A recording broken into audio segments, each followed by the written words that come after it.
Political Ideologies Summary: Liberalism, Communism, and Socialism. Classical Liberalism. Classical liberalism is a modern ideology, which is based around a notion of natural rights. It was established in the late 17th and 18th centuries by a series of foundational writings by three famous authors. Among these works are John Locke's Second Treatise of Government and Montesquieu's The Spirit of the Laws. Classical liberal authors did not stop producing books after the Enlightenment, and the lecture contains the most noteworthy examples from various periods in history.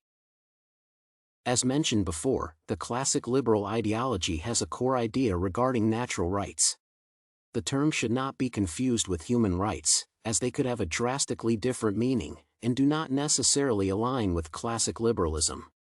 These rights originate from the natural abilities and needs of all human beings and cannot be altered or removed.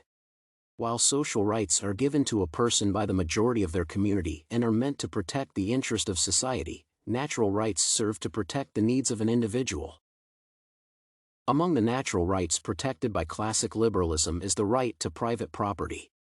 It is considered a natural right because of the way people obtain it.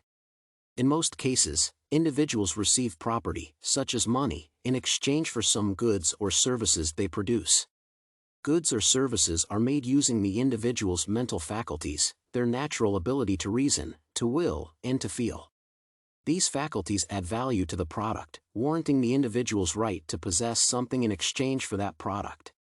In this ideology, such exchange is regulated by the free market, an economic system where individuals, not the government, decide what to produce, sell, buy, and consume, as well as the prices and all other aspects. Modern liberalism. Modern liberalism is an ideology that appeared soon after the debut of classical liberalism and developed alongside it.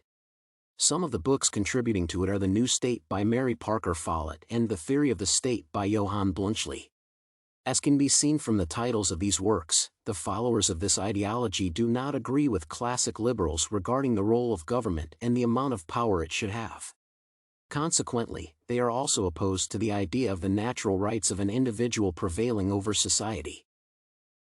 The modern liberal view of democracy is also different, as it is centered around the idea of overcoming differences and unifying all members of society by eliminating conflicts.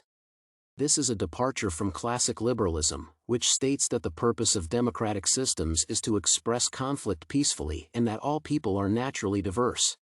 Modern liberals disagree with this, as they believe that humans are capable of evolving past their differences and becoming part of an all-inclusive community.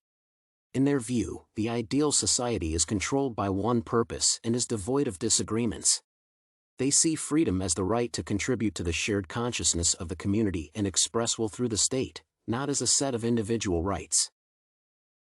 Inseparable from the modern liberal ideology is the notion of a welfare state. The first function of such a state is redistributing wealth, usually by taxing the rich to provide essential services for the less fortunate.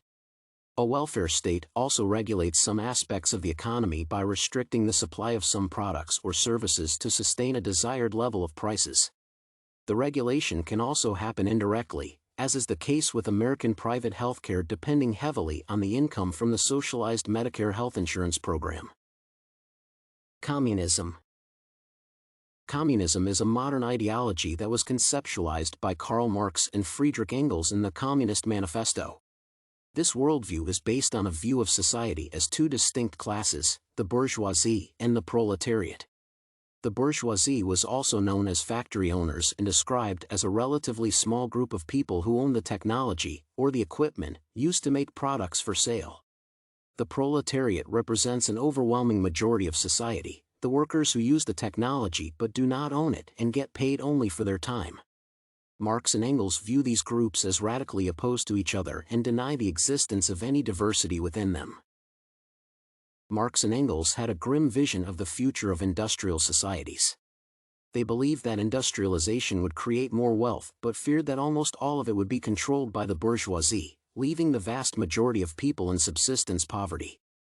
The creators of communism predicted that such conditions would eventually force the oppressed but numerous proletariats to overthrow the bourgeoisie and establish communism by the beginning of the 20th century.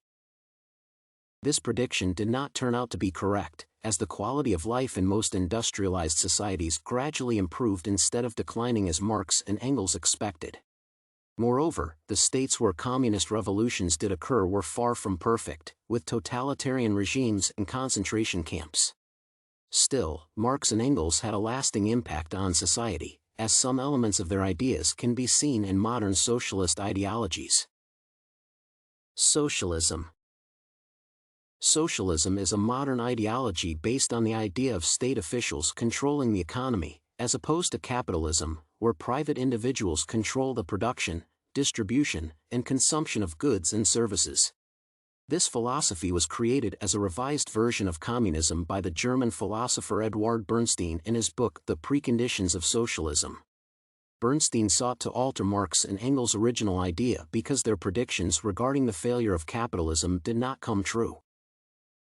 Bernstein's version of communism noted the fact that the living conditions of the working class improved over time, and there was no motivation for a violent revolution, so he proposed a new three-step plan. First, the proletariat, or the working class, would organize socialist political parties. Next, working-class voters used democracy to put the aforementioned parties in control of the state. Finally, socialist parties would change property laws to allow for state ownership of all means of production.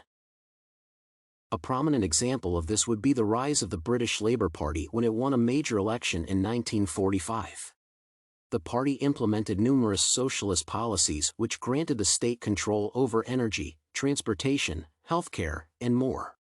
Some policies had to be reverted to a certain degree, as they seemed to hinder economic development. By the end of the 20th century, Great Britain became a welfare state with some socialist policies, such as the National Health Service. The essential difference between a socialist state and a welfare state is that socialism aims to eliminate capitalism, while a welfare state is not opposed to and only regulates certain parts of the economy.